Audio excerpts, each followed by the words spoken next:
Dans le prochain épisode de Demain nous appartient. Tandis que Jonathan veut se venger, Mona met fin à son histoire avec Victor. Flore refuse quant à elle de reconnaître qu'elle va mal. Attention, les paragraphes qui suivent contiennent des spoilers sur l'épisode de Demain nous appartient diffusé lundi soir sur TF1. Si vous ne voulez rien savoir, ne lisez pas ce qui suit. Lundi 17 janvier dans Demain nous appartient. Jonathan veut se venger au commissariat, Damien montre à Aurore et Martin la photo d'une voiture qui a foncé sur un barrage avant de faire demi-tour.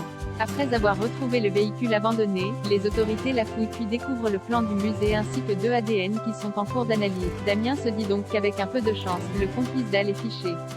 De son côté, Roxane n'est pas parvenue à exploiter les images filmées par le téléphone d'Angie.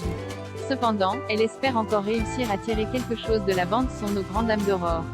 Plus tard, William rejoint sa femme sur son lieu de travail pour lui apporter le petit déjeuner. Inquiète pour sa sœur, Aurore indique qu'elle a bien l'intention de continuer à les aider. Seulement, le docteur Denis lui rappelle qu'elle a eu de la chance après ce qu'il s'est passé au musée et qu'elle risque de foutre sa carrière en l'air en s'obstinant de la sorte. Si Aurore jure qu'elle ne prendra aucun risque, William a toutefois l'impression qu'elle lui ment. Et à juste titre d'ailleurs puisque la policière se rend dans la nouvelle planque de Zoé pour lui apporter de quoi manger. Peu après, Aurore lui parle de l'avancée de l'enquête. Quand elle tente de la convaincre d'arrêter ses conneries avant que tout le monde finisse en prison, Zoé le prend mal et lui reproche de ne pas la soutenir comme ce fut le cas 20 ans auparavant. En surprenant leur conversation, Jonathan comprend que c'est de la faute de son grand-père s'il n'a jamais connu son père. Aurore a beau affirmer que c'est faux, il refuse de l'écouter et ne souhaite qu'une chose, se venger. Malgré les efforts d'Aurore et Zoé pour l'en dissuader, le jeune homme reste très en colère. Armé, il débarque ensuite chez les Deniers puis menace de tuer son grand-père. Même si William essaie de le calmer, Jonathan semble déterminé à faire payer Pierre. Mona met fin à son histoire avec Victor prévenu par Chloé de la nouvelle situation professionnelle de Victor. Mona a décidé de sécher les cours. Pour sa part, Soraya encourage sa colocataire à oublier Victor pour se recentrer sur son bac mais sans succès.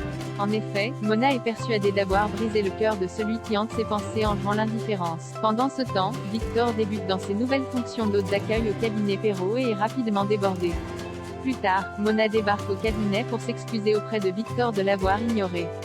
Tandis qu'elle aimerait qu'ils oublient tout pour repartir de zéro, ce dernier lui fait quant à lui comprendre qu'il est passé à autre chose. Toutefois, Mona refuse d'abandonner et l'invite à boire un verre après le travail pour se faire pardonner. Malheureusement, Victor décline en prétendant avoir déjà quelque chose de prévu.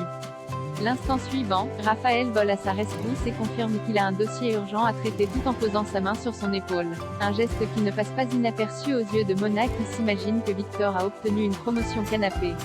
Déçue, elle le quitte sur le champ de façon toujours aussi théâtrale. Soulagé d'être enfin débarrassé d'elle, Victor invite Raphaël de prendre un verre au spoon pour la remercier. Au moment où l'avocate paye l'addition, Victor le prend mal. Une réaction qui amuse beaucoup Raphaël qui aime son côté vieux jeu. Flore refuse de reconnaître qu'elle va mal. Flore est de retour de son week-end à Venise. Bien qu'elle ait essayé de profiter de son séjour, elle a passé la plupart de son temps enfermée dans sa chambre. Consciente qu'elle est en train de vivre un deuil, Flore assure à son fils qu'elle finira par aller mieux avec le temps. Comme elle ne supporte plus de vivre au Mât, Flore a choisi de s'installer chez Bar en attendant de dénicher un appartement. De retour à l'hôpital, elle reçoit la visite d'Anna à laquelle elle présente ses excuses pour les propos qu'elle a tenus quelques jours plus tôt. Compréhensive, Anna ne lui en tient pas rigueur et lui signale qu'elle a le droit d'être triste. En réalité, Flore est en colère car elle a l'impression qu'Alex s'est servi d'elle. Après l'avoir aidé avec son alcoolisme, elle regrette de le voir se remettre en couple avec Flo et maintenant qu'il va mieux. Inquiète pour elle, Anna rejoint Bar au spoon et le prie de l'appeler au moindre problème. En parallèle, Alex s'est arrangé pour qu'Andrea s'occupe de Céleste afin qu'il puisse emmener Chloé au cinéma. En rentrant chez elle, la mère de famille s'attire cependant les foudres de sa nounou qui lui explique que sa fille l'a beaucoup réclamé aujourd'hui. Chloé a alors l'impression qu'il cherche à la faire culpabiliser.